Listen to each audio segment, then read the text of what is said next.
Christian Audio, a division of Recorded Books, presents What Gen Z Really Wants to Know About God. 7 Questions About Life and Faith by Tanita Tualla Maddox. Foreword by Chap Clark. Narrated by Emma Faye. Foreword. Chap Clark. Let the little children come to me, and do not hinder them, for the kingdom of God belongs to such as these. Jesus. Mark chapter 10, verse 14. For decades, the adult world has had a hard time with emerging generations. Gen X and millennials were a problem to be analyzed, labeled, and fixed. The questions for us were, how do we get young people to care about the church? And who can we hire to bring them back? In our discipleship efforts, all too often what we were really saying was, how do we make them become, well, us? In so doing, we both missed them and failed them. Along comes Gen Z. The chasm is wider today for lots of reasons.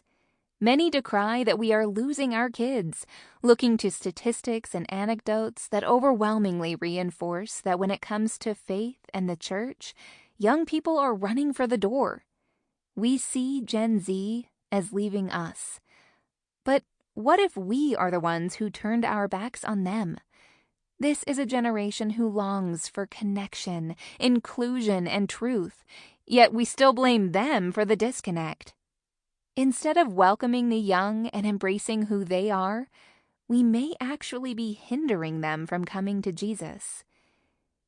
If you care about and want to know how to rethink the church's response to Gen Z, then you have a friend in Tanita Maddox.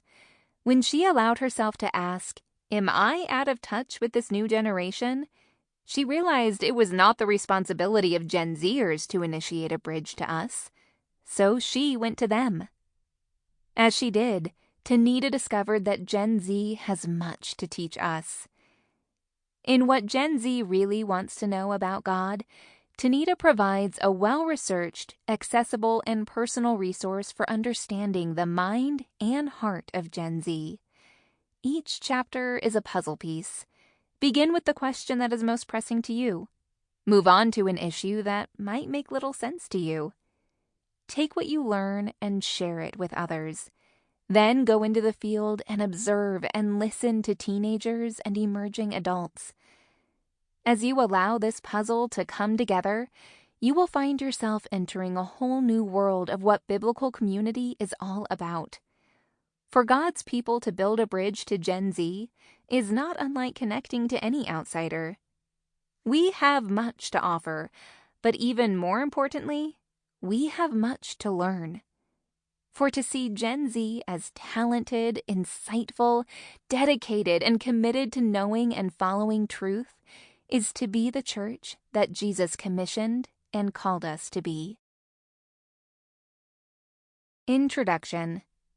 What's going on with Gen Z and the church? Have I become irrelevant?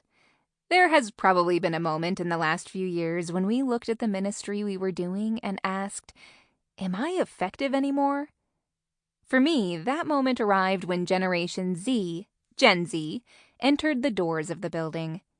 There was a shift I couldn't put my finger on, but I knew something had changed.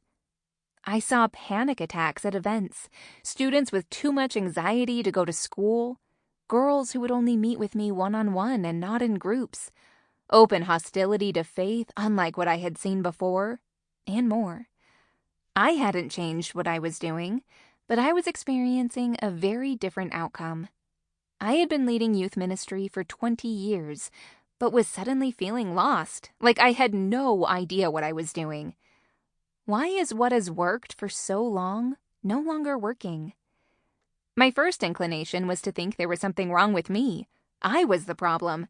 I had gotten too old for this, and I wasn't effective in ministry anymore. Have I become irrelevant? After a little digging, I realized there had been a generational shift, and Gen Z had arrived so quickly, we didn't realize they were here until the oldest members of the generation were graduating from high school. Gen Z wasn't the problem, though. Sample complete. Ready to continue?